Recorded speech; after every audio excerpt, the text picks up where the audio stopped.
Happy Saturday, everyone! Hope you're all having an amazing day. Today is going to be more of a heart-to-heart chat, hence why we're in this location, along with my husband's little doggy and gorilla from childhood. And today I'm going to be talking about some tips that will help with having a healthy body image, healthy self-esteem.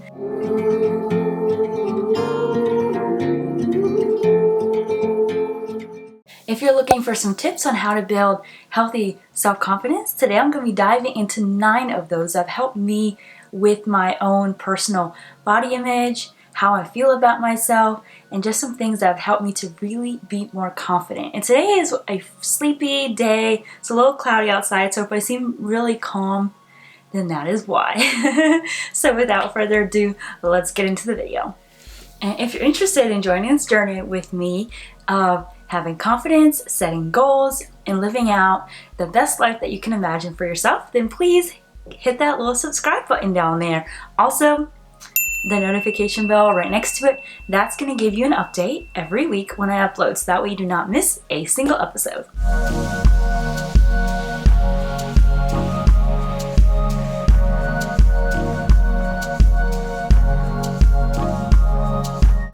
So, one of the first things when it comes to having a healthy self-image is firstly, and I know it seems super cliche, my little girl is falling over, but that's remembering that every single person deals with this. And something that really has helped me, and I know it sounds super corny and super cheesy, but it's remembering whenever I meet people or if I'm ever intimidated by somebody, I always picture them waking up in the morning with super crazy messy hair and smelly breath. And I know you're like, oh, that is the worst way to picture a human being. But what that does is just, it reminds me, hey, this person is human as well. When they wake up, we all kind of look the same. We all just look like normal, regular people. And so that has always helped me just to not put people up on fake pedestals where I think that they are so amazing and they're so unrelatable and they are just completely on a different level than I am. But I'm like, hey, Anna, if you just think about them as regular people, it'll help you be more confident as you interact with them. So that would be probably one of my first tips that I would give. The second tip that we're going to be talking about today is when you are looking in a magazine at those models with flawless skin, or it seems like they have an amazing pose, amazing body, which they do, I want you, when the next time when you see one of those images and you are tempted to compare yourself, remember this. My name is Susanna and I'm a fashion model. Formerly an athlete, I was asked by my agency to lose muscle mass by not eating and not exercising. I followed the advice and soon developed anorexia followed by bulimia. I was very weak, very down all the time. I lost my period for 3 years. I had problems with teeth. My complexion was gray. My skin was dry. My hair started falling out. It was a terrible experience. And even though I beat both disorders, even now I have a very emotional relationship with food. I weren't doing that because I wanted to work and I wanted to fulfill what was asked from me, but I didn't feel beautiful or powerful or strong at all. I would like to give an advice to young models, to girls that are just starting. I would like to tell them not to listen to other people about the body that's theirs. I feel like what we see in the mirror when we're healthy is the right image. So whether we have our hips are a little bit too big or our arms a bit too big for us, when we look at ourselves in the mirror, it's not a problem at all. I would like to call to the fashion and media industries to replace that often sick image of overly skinny girls with an image of health, wellness, and beauty that comes from it within. When I started modeling, I was like a 38 hip, which is like a lot bigger than what I am now. I'm like a 35 now, which is like huge, but in modeling, it's like huge. I'm a model. I'm a model. I'm a model. I'm a model. I'm a model. A couple weeks before my first season started, my ex-boyfriend and I got in a giant fight. I kind of went to this like really, really low place where I just like couldn't eat, just kind of lost like a lot of weight from that. And then when I went to my agency and I took digitals, I got all these options. It was when I was like the sickest I've ever been. I went to meet with the agency and they measured me and they told me that I needed to lose, I think it was like 2 inches off my hips and maybe 2 off my waist. I was a perfectionist, so I associated doing a good job with modeling with losing the weight. So I did. And it started out as just being more mindful, I guess. And then it did escalate and escalate and escalate. My lowest weight was 98 pounds when I was 17. And that was after I had just done a very successful season in Paris. There was one casting in London. I was 17. I remember walking into the room full of people, and the designer gave me this bodysuit to put on. There was no changing room. She made me just get naked. And she took one look at my body and kind of snickered and laughed, said, "That's not gonna work." And then walked out of the room, left me there naked to put back on my clothes in a room full of people. When you're 15, you already have all this pressure all over, and to have everybody watch you grow up and just judge you and all that kind of stuff was tough, Multiple people are touching your face and your body all day long. I remember the Fendi show that I walked in. The hair look for that season, I believe, was some sort of braid, almost like a cornrow. Like tears were streaming down my face because for like 2 hours he was trying to braid my hair.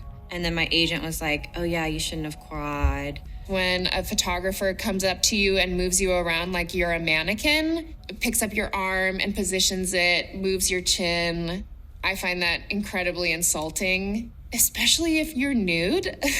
Just don't touch me. I think a lot of male photographers ascend in their careers because they are charming or good looking. And so enduring conversation with them often is uncomfortable because there's a level of flirtation, but also sort of diminishment. It became extremely challenging to be in these environments where you're supposed to be accommodating, placating, pleasing to idiots who are just chipping away at anything that you might value about yourself beyond what you look like. I was just naturally always sexy, if that makes sense. So I think I would be put into these shoots that were sexier. One of my older friends took me to the set and the photographer tried to put me in these little tiny bathing suits and was like, "It's okay if things fall out." And I'm like, "No, I'm 13. This is not okay." I was a kid, so I felt very submissive to all of these people who I equated as authority figures. If I was told to do something, I did it. I wanted to do a good job at this crazy opportunity that I was presented with. And one day there was a new girl that came in and she was shooting, and I was trying to get to know her. And so at lunch we were chatting. She had asked me a question. She said, "My agency asked me if I would be willing to go on a date or to go out with this guy, and they were willing to pay me. I think it was $2,500 or $3,000. I don't remember what it was." She's like, "Do you do those types of things? If your agency asks you, is that something you should do? I don't want them to be upset with me." I remember her just being so lost and just not knowing what to make of the whole situation.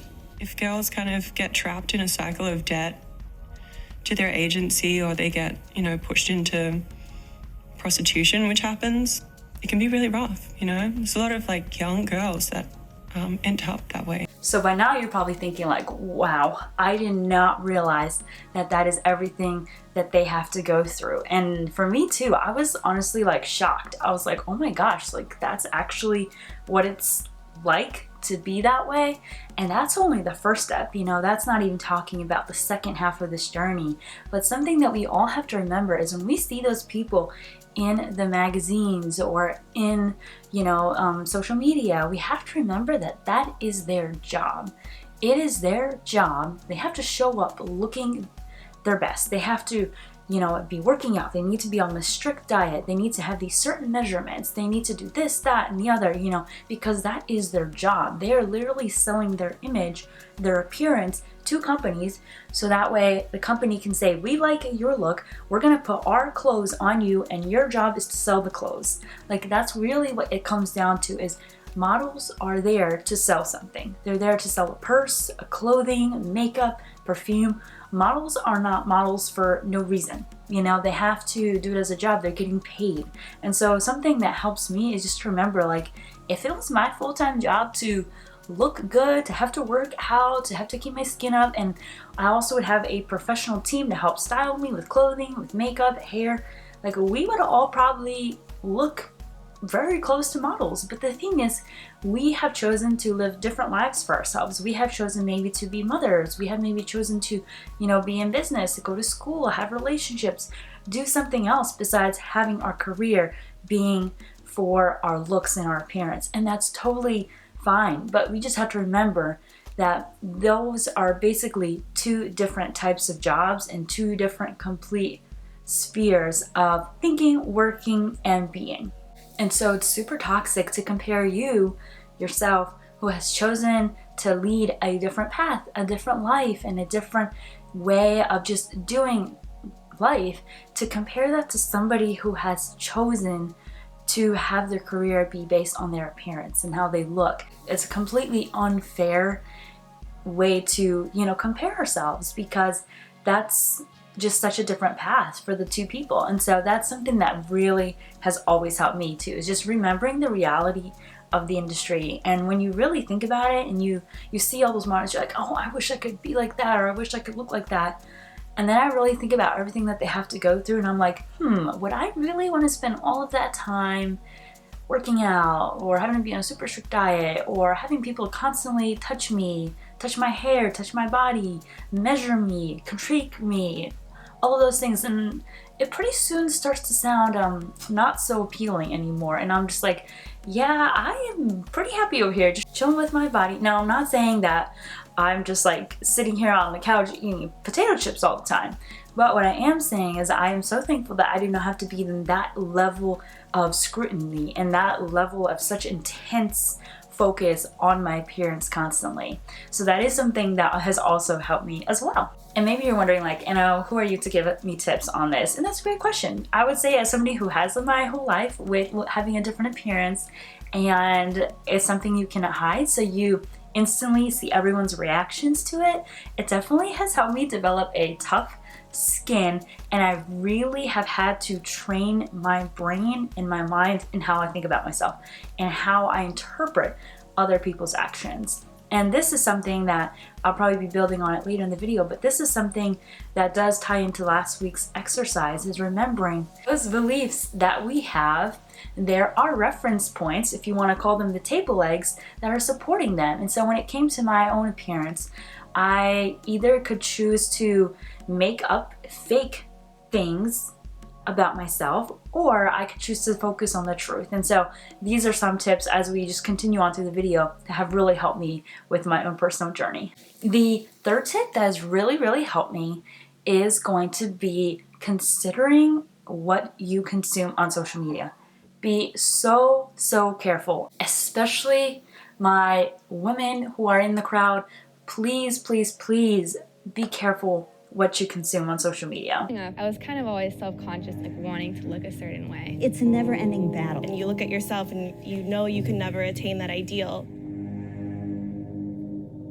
As I've gotten older, you see different changes. I feel like I have some wrinkles around my eyes. I'm never gonna be skinny. I'm not a skinny girl. It can be hard when you see models and celebrities and like you just don't look the same.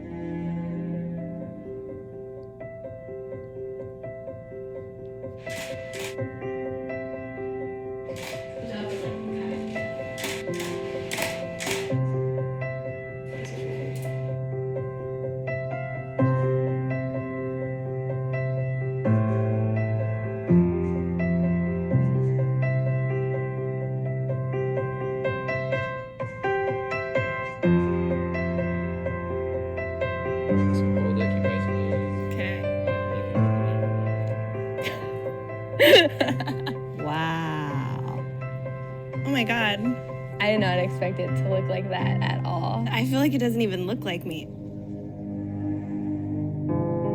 I think because I know myself, this looks really different. Why would you want to make someone look so different? I like my freckles. I think they add character, and the fact that they're gone, I don't even know who that is. Just as a normal person, seeing yourself change and your identity changed, it's pretty shocking. Once someone else has done your makeup and someone else has done your hair, and someone's directed the way your body looks and then taken away your imperfections, then there's not much left of who you really are. This is how I always wanted to see myself, but now that I see it, I'm like questioning why I ever wanted to look like that. You look at these ads in magazines, you see these women who look absolutely flawless, and you're like, I wish I could look like that, but who really looks like this? I think we live in a really interesting time where we feel like we have to make people look to the standard that's not attainable for anybody. Instead of looking at other things and trying to aspire to be something else, we should just be comfortable in who we are and just try to be our best selves. I think something that everybody should keep in mind is that it's natural to be critical of yourself. It's natural to be uncomfortable or awkward, but you just have to know that the ideal just doesn't exist. When you are on social media and you are choosing people to follow, especially I'm thinking right now of Instagram, so many times, is it just me? So many times we follow people who have completely different bodies than we do, completely different vibes than we do, people who just, like, we couldn't even look like them remotely if we tried, because they're like completely the opposite, you know, like there's just a complete difference. But so many times we follow people like that and we know that we can never be like them, but yet we just sit on our phones beating ourselves up because we won't look like her. So something that I've really started to do, and just to change my whole mindset about social media and Instagram particularly, is I'm incredibly careful on what I let come in front of my feed. If you're going to be following someone on social media, even if it is in the beauty world or the fashion world, I would really suggest following people who are very similar to you. People who have maybe similar body types, different, similar styles. People maybe who you could actually emulate and who will actually make you feel confident in yourself and who will encourage you to become even more yourself. So for instance, if you're really into like the bohemian vibe, might maybe find someone who is similar looking to you in the bohemian world, and you'll be like, wow, I can actually see myself wearing that dress and looking very beautiful just as she looks beautiful. Or I could see myself wearing that type of shoe and it will look amazing on me just as it does her. Or maybe a hairstyle or different things like that. And also something that has helped me is also just not putting tons of that stuff on my feed, where I try to put more of the bigger picture things on there, such as I have quite a few things like on kindness news, or just sweet things that people are doing around the world, or just like things that really take me out of my head and into that bigger space of what is really important in life at the end of the day, and remembering like humanity and humans are beautiful not just because of their appearance but because of what they do. And I just love being reminded of, wow, at the end of the day, really what matters is how I'm treating other people, how I'm contributing to the world, and how I'm serving, in my relationships, how I'm showing up for different people in my life. So that has just helped me overall not to become super overly obsessed with my own appearance. The next thing that I would say as far as a tip would be to stop the abuse of yourself. And what I mean by that, and it sounds really harsh, but it is something that when you really think about it, it can really be like, oh my gosh, I can't believe that I've been doing this to myself. And what I mean by that is, think of all of those negative things that you tell yourself. How many negative lies do you tell yourself? Whether it be, I will never be pretty enough, I'm too fat, nobody will love me because of this, or people will always stare at my scars, or people will always think that my hair looks terrible, or I have an awful forehead, or I have this or that. So many negative things. And some of us tell ourselves things that are even worse than that. And think about it.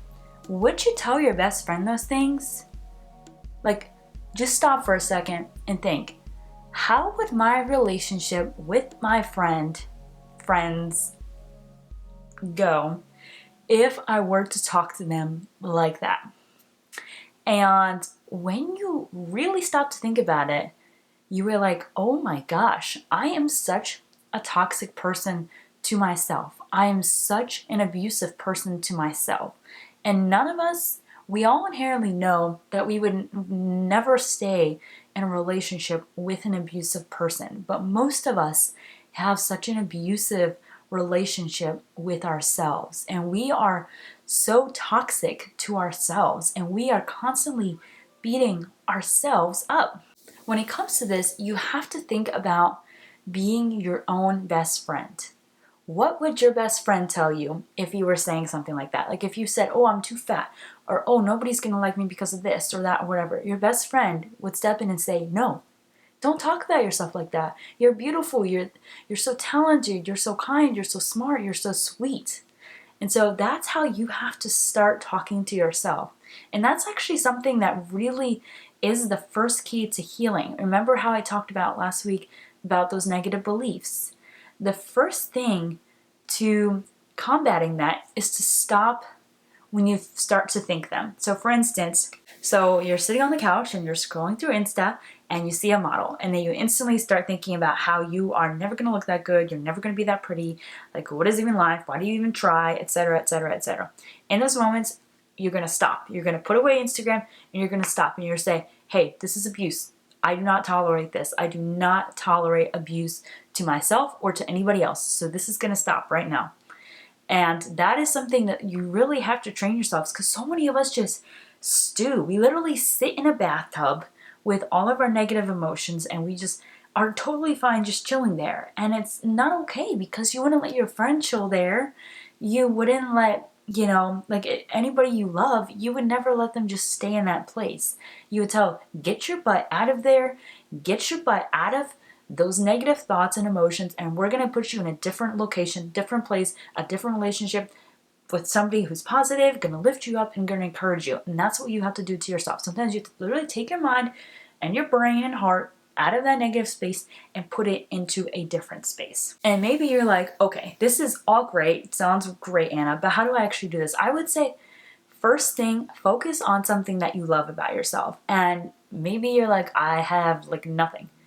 But I'm talking about that tiniest, smallest, first thing that you love about yourself.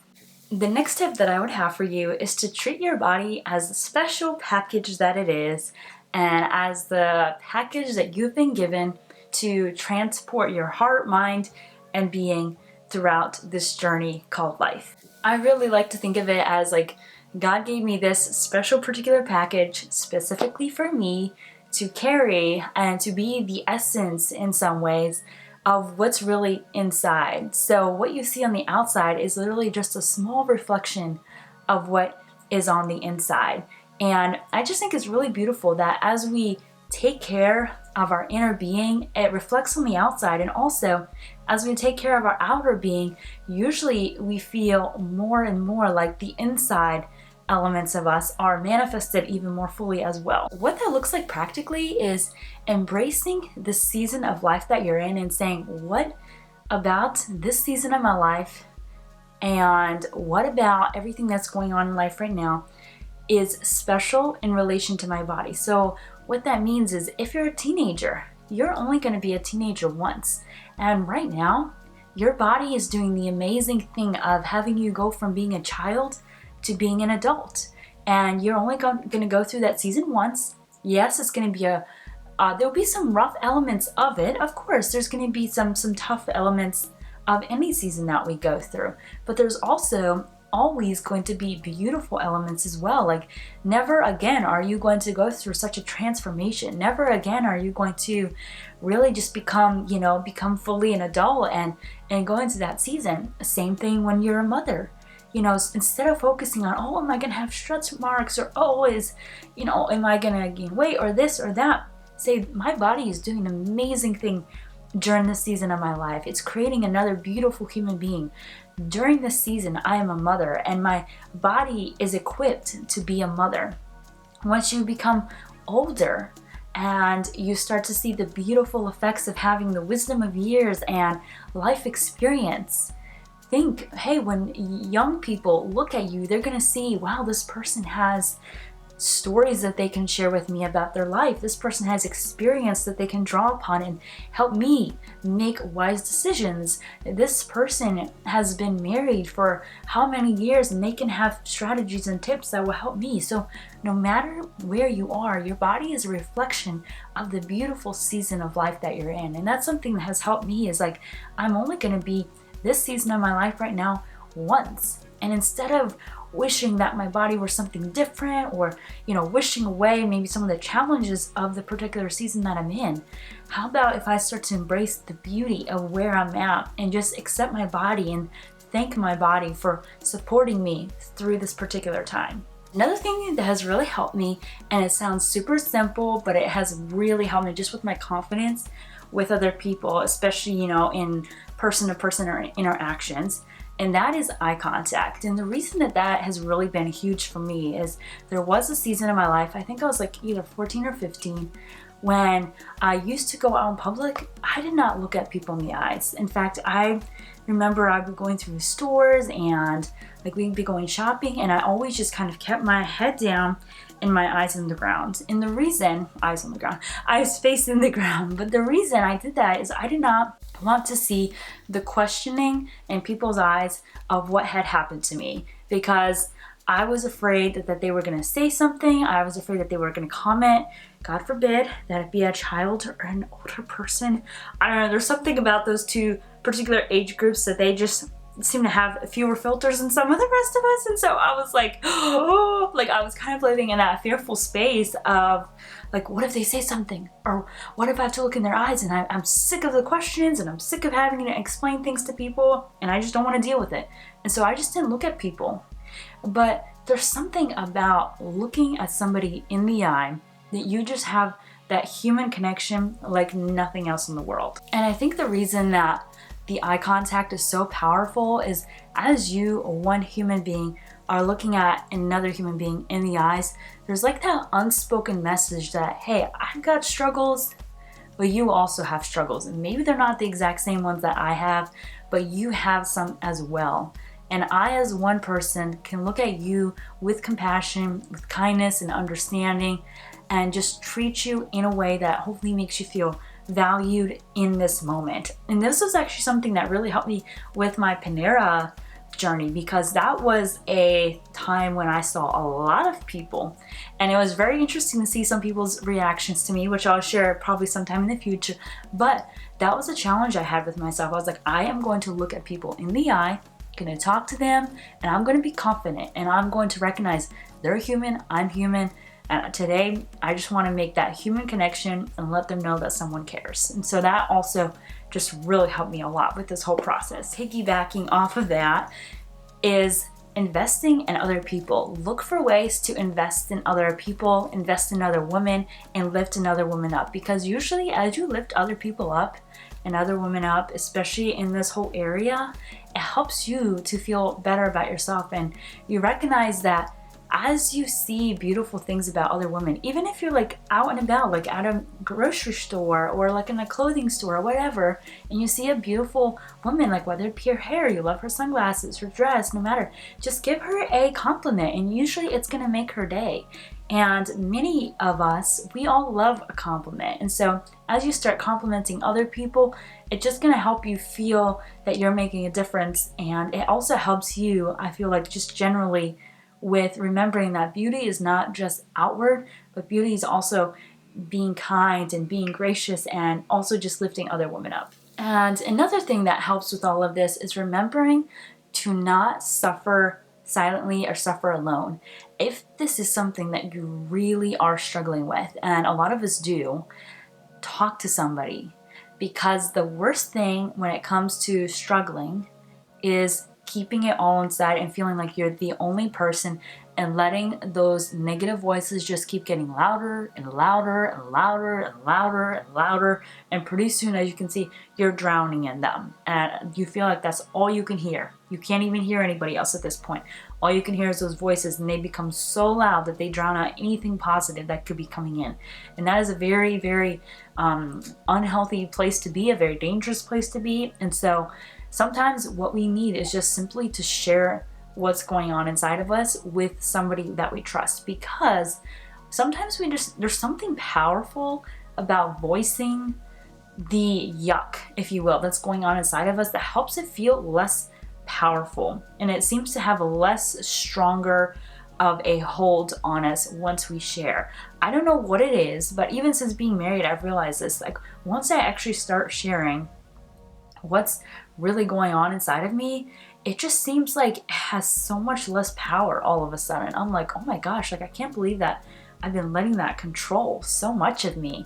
And just by sharing it, you realize, like, wow, I do not have to believe that. I think sometimes we realize like how bad it really is, or how badly and negatively we've actually been talking to ourselves. And when we say it out loud, it's just like, oh my gosh, like I've been that mean to myself, or I've been saying such negative things to myself. And sharing it with another person, they can help you realize the gravity of your words, and they can help bring that extra perspective in. And then the final thing that I would say, and this has really helped me a lot, it kind of ties into celebrating each season of life that we're in, but that is thinking back to your life and thinking of your future life and thinking of the opportunities or beautiful moments that you might miss if something does not change. And sometimes we need to make some of those like ultimatums, if you will, for ourselves and just say, hey, Anna, if I do not ever look at people in the eyes again, what am I going to miss out on? What beautiful human connections am I going to miss out on? What opportunities to meet amazing people might I miss out on?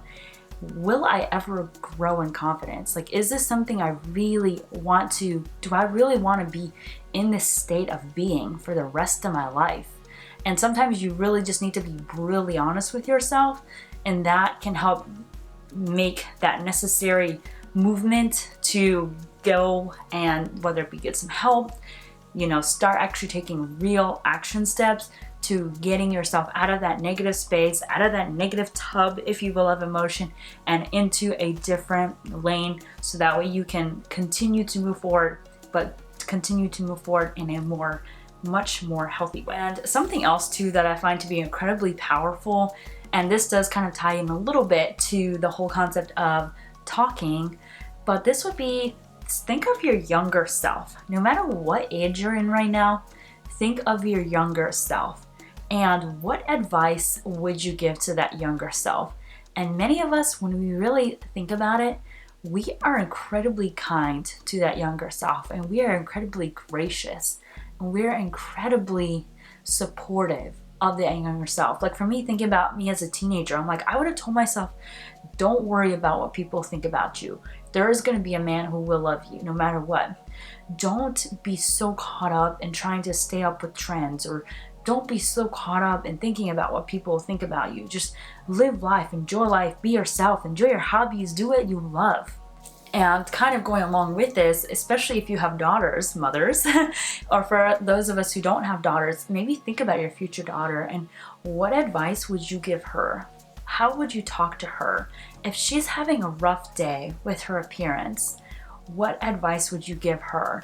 And think about that and give that same advice to yourself, and speak those same kind words to yourself, those same supportive, uplifting, encouraging words to yourself, because so many of us women are so harsh.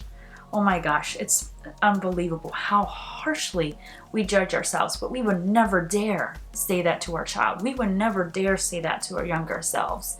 So why do we think it's okay to say that to our present self, to our current self, And so with all of these tips, I hope some of these have gotten you thinking, and I really hope and pray that this is something that if you're really struggling with this, please, please, please talk to a trusted friend. Go ahead and, like I said, even if it's one thing, write what it is, write it down, write what you love about yourself. And that's actually going to be your little challenge of the week. Today, I want you in the comments to write down maybe like whether it be 1, 2, or 3 things that you love about yourself. And with that, beauty is all encompassing. The most beautiful people in the world are not the ones who have the prettiest face. The most beautiful people in the world are those who are confident in their skin. They are loving themselves, they are loving other people, and they are just living this life to the max. And so that's something that I definitely always like to remind you of and remind myself of, and that has really helped me as well. And once again, just a friendly reminder, please, if you would, like the video if you enjoyed it. It really helps spread this message to other people, and subscribe if you have not yet already. I think I do want to make my channel just a little bit more broad, because I do love talking about all sorts of things like budgeting. I love talking about goal setting, being intentional, and so I really think I might expand this channel to be more along the lines of loving yourself, loving others, and then loving your life and living, you know, to that fullest potential that you have. So I thank you all who are supporting me in this channel, in this journey. I really hope that you are enjoying everything that has been uploaded so far. If there's anything you ever want me to talk about or share about, whether it be about my story or just anything about, you know, young adult life, I would definitely be excited to hear from you. But once again, please leave what your favorite thing about yourself is below. Let's encourage each other. Let's build each other up. And until next week, I hope you guys have an amazing day. Thanks. I'm a forensic artist. Worked for the San Jose Police Department from 1995 to 2011. I showed up to a place I'd never been, and there was a guy with a drafting board. We couldn't see them, they couldn't see us. Tell me about your hair. I didn't know what he was doing, but then I could tell after several questions that he was drawing me. Tell me about your chin. It kind of protrudes a little bit, especially when I smile. Your jaw. My mom told me I had a big jaw. What would be your most prominent feature? I kind of have a fat, rounder face. The older I've gotten, the more freckles I've gotten. I would say I have a pretty big forehead. Once I get a sketch, I say thank you very much, and then they leave. I don't see them. All I had been told before the sketch was to get friendly with this other woman, Chloe. Today I'm gonna ask you some questions about a person you met earlier, and I'm gonna ask you some general questions about their face. She was thin, so you could see her cheekbones. And her chin, it was a nice, thin chin. She had nice eyes. They lit up when she spoke. Cute nose. She had blue eyes, very nice blue eyes. So here we are. This is the sketch that you helped me create, and that's a sketch that somebody described of you. So yeah, that's...